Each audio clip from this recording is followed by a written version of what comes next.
அரசு பணியாளர்கள் மற்றும் காவல்துறையினர் நலனுக்கான தாவேகவின் செயல் திட்டங்கள். அரசு ஊழியர்களின் நீண்டகால கோரிக்கையான பழைய ஓய்வூதிய திட்டத்தை மீண்டும் செயல்படுத்துவது குறித்து தாவேக அரசு கனிவுடன் பரிசீலித்து மதிப்பீடு செய்யும். 5 ஆண்டுகள் அல்லது அதற்கு மேல் பணியாற்றிய தற்காலிக ஆசிரியர்கள், செவிலியர்கள் மற்றும் பணியாளர்கள் அனைவரும் தாவேக அரசால் பணி நிரந்தரம் செய்யப்படுவர். பதவி உயர்வில் ஊழல் ஒழிக்கப்படும். அரசு ஊழியர்களுக்கான இடமாற்றங்கள் முற்றிலும் வெளிப்படையான முறையில் கால வரையறைக்குள் உட்பட்டு நடைபெறும். காவலர்களின் அடிப்படை ஊதியம் 18,200 ரூபாயிலிருந்து 25,000 உயர்த்தப்படும்.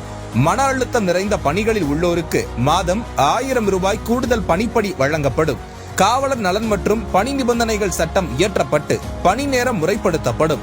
சுழற்சி முறையில் வார விடுமுறை மற்றும் சலவைப்படி 1000 ரூபாயாக உயர்வு உறுதி செய்யப்படும். மதுரை, கோவை, திருச்சி, நெல்லை, சேலம் மற்றும் வேலூர் ஆகிய முக்கிய நகரங்களில் பிரத்யேக காவலர் நல மருத்துவமனைகள் நிறுவப்படும். பெண் காவலர்கள் பாதுகாப்பு நெறிமுறை பணிகளுக்கு பணியமர்த்தப்பட மாட்டார்கள். அவர்களுக்கென தனி ஓய்வறைகள் மற்றும் நடமாடும் கழிவறை வசதிகள் அமைக்கப்படும்.